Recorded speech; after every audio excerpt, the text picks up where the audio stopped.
తెలిపేందరికీ నమస్కారం అండి. ఇప్పుడే అందిన బిగ్ బ్రేకింగ్ న్యూస్.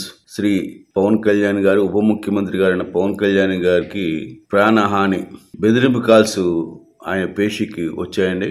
ఆయన్ని పవన్ కళ్యాణ్ గారిని చంపేస్తామంటూ ఒక అగంతకుడు ఫోన్ చేసి పేషి అధికారులకి తెలియజేశాడు. ఉప ముఖ్యమంత్రి గారిని ఉద్దేశించి తన యొక్క చెత్త భాష ఉపయోగిస్తూ, అగంతకుడు చెత్త భాష ఉపయోగిస్తూ హెచ్చరికలు చేస్తూ మెసేజ్లు పంపించిన అగంతకుడు. పేషి సిబ్బంది వెంటనే ఇమ్మీడియట్ గా స్పందించి ఆ యొక్క వార్తని పవన్ కళ్యాణ్ గారికి చెప్పడం జరిగింది. అలాగే ముఖ్యమంత్రి కార్యాలయానికి కానీ, తర్వాత పోలీసు ఉన్నతాధికారులు కూడా ఉప ముఖ్యమంత్రి పేషి అధికారులు తెలియజేశారు. ఇటువంటి బెదిరింపు కాల్స్ పవన్ కళ్యాణ్ గారు రావడంలో ఆశ్చర్యం లేదండి. ఎందుకంటే ఆయన వెళ్లే దారి అటువంటిది, ముళ్ళ దారి. ఆయన డేర్ డెవిల్, ఏది భయపడని వ్యక్తి. ఒక రైస్ మాఫియా ఎన్నో సంవత్సరాల నుంచి బాగా లోతుగా వేలునుకుని ఉన్న ఒక్కొక్క రైస్ మాఫియాని ఎదిరించి అటువంటి డాన్లని ఎదుర్కొని ముందుకు తీసుకెళ్లి ఆ రైస్ మాఫియా అరికడితే వాళ్ళు బెదిరించే అవకాశం ఉంది. అందులో ఎవరైనా కావచ్చు.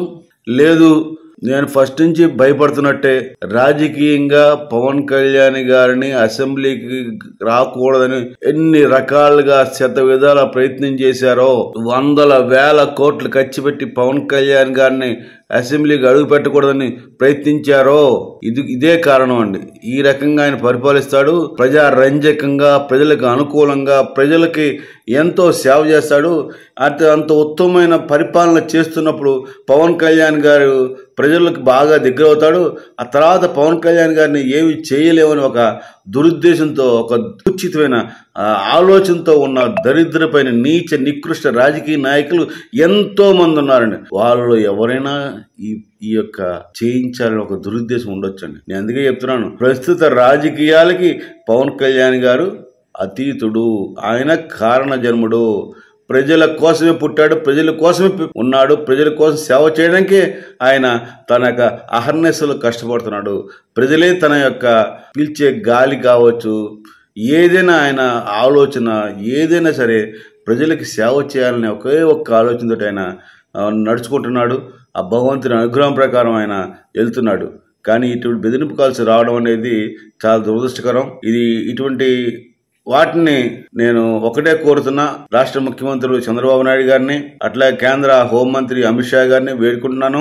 నన్ను ఎప్పుడు మొత్తుకుంటున్నాను, నా వీడియో ద్వారా తెలియజేశాను. నేను పవన్ కళ్యాణ్ గారికి ఖచ్చితంగా ప్రాణహాని ఉంటుంది.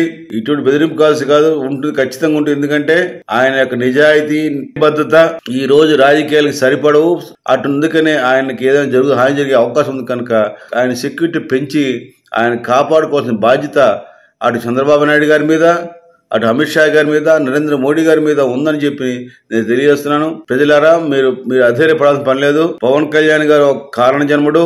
భగవంతుడే ఒక రకంగా ఆయన్ని కాపాడుతాడు. కానీ మన జాగ్రత్తలో మనం ఉండాలి. కనుక నేను ముఖ్యంగా కోరేది చంద్రబాబు నాయుడు గారిని, అమిత్ షా గారిని, మోడీ గారిని ఆయన భద్రత పెంచమని వేడుకుంటూ, కోరుకుంటూ, తెలుగుదేశం నాయకులకి అందరికి కూడా ఇంకొకసారి విన్నవిస్తున్నాను, మీరు కూడా ఈ విషయంలో గట్టిగా మాట్లాడాలి. పవన్ కళ్యాణ్కి తెలుగు ప్రజలకే కాదు, భారతదేశ ప్రతి ప్రజలకు కూడా ఆయన ఆదర్శప్రాయంగా ఉన్నాడు. వాళ్ళందరికీ ఒక ఏమంటుందని, ప్రతి ఒక్కరికి నావాడిగా అనిపిస్తున్నాడు ప్రజలందరికీ. కనుక అతని అవసరాలు, అతని యొక్క మంచితనం, సేవ ప్రజలు ఇంకా ముందు బాగా ఉపయోగించబడాలని కోరుకుంటున్నాను. కనుక ఆయనకి Z+ కేటగిరీ పెంచి ఆయనకి కాపాడమని నేను పదే ప్రాధాయపడుతున్నాను. ముఖ్యమంత్రి గారి చంద్రబాబు నాయుడు గారిని, ఆ హోంమంత్రి అమిత్ షా గారిని, ప్రధానమంత్రి మోడీ గారిని నేను కోరుతున్నాను, దయచేసి మీరు పవన్ కళ్యాణ్ కాపాడండి, రాష్ట్రాన్ని కాపాడండి, దేశాన్ని కాపాడండి. ఆయన కాపాడితే దేశం సుభిక్షంగా ఉంటుందని మీకు అందరూ తెలియజేసి విరమిస్తున్నాను. జై జనసేన, జై హింద్.